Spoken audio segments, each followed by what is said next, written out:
Assalamualaikum warahmatullahi wabarakatuh. Selamat pagi semua. Salam sejahtera buat kita semua. Pada pagi hari ini kita akan membahas tentang kreativitas, ide, dan inovasi kewirausahaan. Saya Rudi Abdullah SE MMAK. Seperti biasa, sebelum kita lanjut, jangan lupa like, comment, share, dan subscribe. Semoga di pertemuan kita kali ini kita selalu diberi kesempatan dan kesehatan sehingga kita bisa memahami semua materi, bisa bermanfaat untuk kita semua. Setelah kita lanjutkan materinya kita dengan topik kreativitas, ide, dan inovasi kewirausahaan. Oke. Jadi definisi dari kreativitas ini adalah tempat di mana individu dan ide-ide dipertemukan. Itu di dalam situs www.myideaguys.com. Kreativitas ini adalah suatu proses yang menghasilkan sesuatu yang baru dalam bentuk suatu gagasan atau suatu objek dalam suatu bentuk atau susunan yang baru. Itu menurut prolog dalam Basuki tahun 2010. Kreativitas itu adalah suatu proses upaya manusia atau bangsa untuk membangun dirinya dalam berbagai aspek kehidupan dengan tujuan menikmati kualitas kehidupan yang semakin baik. Itu didefinisikan menurut Alfian dalam Basuki 2010. Kreativitas itu adalah suatu proses yang tercermin dalam kelancaran, kelenturan atau fleksibilitas dan originalitas dalam berpikir, Munandar dalam Basuki 2010. Jadi kreativitas merupakan ekspresi tertinggi keterpakatan dan sifatnya terintegrasikan, yaitu sintesa dari semua fungsi dasar manusia, yaitu merasa, menghindarkan, dan intuisi. Base function of thinking, sense, and intuiting. Jung 1961, Clark 1986. Itu teorinya ya. Kreativitas versus umur, divergent thinking atau berpikir berbeda. Proses berpikir itu adalah proses berpikir atau metode yang digunakan untuk menghasilkan ide-ide kreatif dalam mengeksplorasi banyak kemungkinan atau kemungkinan solusi. Penelitian menunjukkan bahwa semakin tinggi umur seseorang, maka akan semakin menurun kemampuan berpikir kreatifnya. Nah, di bawah ini, di atas 25 tahun itu hanya 2% yang masuk ke dalam kreatif genius kategori. Kita harus melihat kembali kepolosan atau ketidakbersalahan kita agar dapat menghasilkan ide-ide yang asli, yang berbeda dan segar. Ini adalah menurut penelitian ya. Coba kita lihat. Jadi orang itu semakin tinggi umurnya itu sudah tidak kreatif. Makanya kalau anak-anak usia 5, usia 3 sampai 5, 8, 10, 13 sampai 15 itu sangat kreatif. Kenapa? Karena mereka masih polos, masih cara berpikirnya itu berbeda. Masih melakukan hal-hal yang kreatif, genius itu kategori, atau divergent thinking atau berpikir berbeda.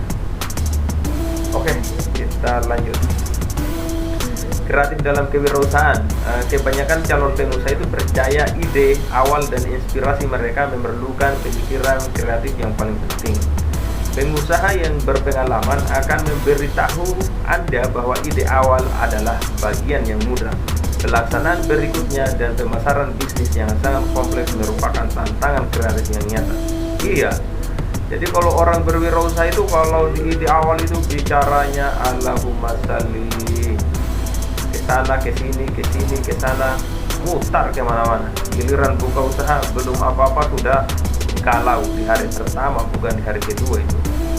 Nah, makanya itu sebelum kita melakukan atau berwirausaha, kita harus melakukan survei pasar seperti yang poin-poin sebelumnya tadi ya. Oke, ini pengembangan ide kreatif dan inovatif, ide usaha. Segala konsep pemikiran, pengetahuan, sebuah mental, pandangan, keyakinan, rencana dari kegiatan-kegiatan usaha. Ini sangat penting ini ide usaha. Yang kedua itu berpikir kreatif, keinginan untuk menemukan dan mencari penyelesaian yang berbeda dari satu masalah untuk mencapai tujuan yang sama. Yang ketiga, yang selanjutnya adalah inovatif. Ini berkaitan dengan kemampuan untuk mengubah peluang menjadi suatu gagasan atau ide-ide yang dapat dijual. Bukan idenya yang dijual ya, tapi produknya. Nah, coba kita lihat. Dalam lahirnya ide itu dari melihat, mendengar, dan merasakan. Sesudah ketiga itu dia berkumpul atau digabung, itu lahir yang namanya daya pikir kreatif dan muncullah ide. Kita melihat ini, kita mendengar ini, oh ini yang kita rasakan, daya pikirnya kita bekerja, kemudian muncul ide, oh ini seharusnya seperti ini.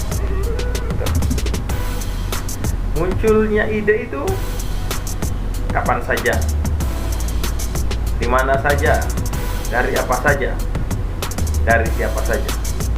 Ini perlu dicatat agar tidak lupa. Kapan saja idenya itu perlu dicatat, di mana saja perlu juga dicatat, dari apa saja dan dari siapa saja. Itu semua ide perlu dicatat agar tidak lupa. Oke, contoh pernyataan ini untuk mempertajam ide. Bagaimana pelayanan agar lebih cepat? Ini harus dicatat. Bagaimana sih pelayanan agar lebih cepat? Bagaimana membuat ongkos produksi menjadi lebih hemat? Bagaimana cara mengurangi efek samping? Bagaimana agar lebih mudah untuk dikemas, disimpan, dan diangkat? Bagaimana cara memperbaiki desain? Bagaimana merubah penampilan? Ini adalah contoh pernyataan untuk mempertajam ide. Jadi idenya kita juga harus tajam. Jangan umpamanya seperti nomor 6 ini, bagaimana merubah penampilannya. Ya produknya kita penampilannya tidak menarik. Orang mungkin rasanya enak sih, tapi kemasannya tidak bagus. Oke, kita next. Ini adalah prinsip-prinsip inovasi. Yang di atas yaitu prinsip keharusan. Artinya ini yang harus dilakukan. Yang pertama kaitannya dengan analisis peluang. Jadi kita harus mampu menganalisis peluangnya kita. Kita mau produk ini peluangnya bagaimana. Yang kedua, kita harus memperluas wawasan kita. Jadi wawasannya kita harus luas terhadap produk yang kita miliki atau usaha yang kita jalankan atau usaha yang kita tekuni. Bertindak efektif. Jadi kegiatan-kegiatan yang kita lakukan itu harus efektif, harus bermanfaat guna, tepat guna, dan berdaya guna. Tidak berpikir muluk, jangan berpikir gampang, oh ini gampang, menggampangkan semuanya itu tidak boleh. Kalau prinsip larangannya sok pintar, wah itu kalau orang sok pintar disuruh, oh ini bisa, ini begini, giliran kerja tidak bisa. Di dalam dunia entrepreneurship itu sangat-sangat dilarang atau menjadi pantangan. Yang kedua, rakus. Nah ini rakus ini tidak boleh juga ya. Di dalam kita berwirausaha tidak boleh kita rakus. Berpikir terlalu jauh ke depan. Ini angan-angannya terlalu tinggi. Biasanya kalau orang yang suka menghayal itu di dalam tubuhnya atau di dalam pikirannya itu penuh dengan setan, itu penuh dengan jin semua itu. Jadi di dalam dunia entrepreneurship pun juga itu menjadi hal yang menjadi prinsip atau larangan. Jadi berangan-angan boleh, tapi yang terukur. Umpamanya saya buka usaha ini 3 bulan kemudian saya harus punya omset katakanlah 50 juta. 3 tahun kemudian saya mau ekspansi, punya tempat usaha atau beli ruko untuk usaha saya, itu boleh, tapi ingat harus terukur. Jangan asal ngomong, nanti kamu dikirain gila. Oke, haruskah inovasi? Inovasi itu harus. Di sini perwujudan inovasi itu adalah perwujudan dari kreativitas dan fakta-fakta terdahulu menunjukkan sumber kreativitas itu ada di sekeliling kita. Artinya, sumber inovasi ada di mana-mana. Inovasi bisa terlihat sangat sederhana, bisa juga terlihat sangat luar biasa. Pengenalan cara-cara baru dalam mentransformasikan input menjadi output sehingga menghasilkan perubahan nilai guna menjadi lebih besar.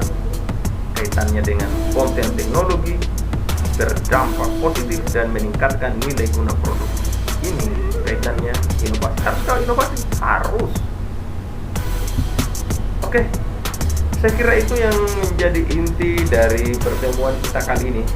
Hal-hal yang tidak dipahami terkait dengan topik ini, silakan ditanyakan melalui kolom komentar di bawah. Terima kasih. Assalamualaikum warahmatullahi wabarakatuh.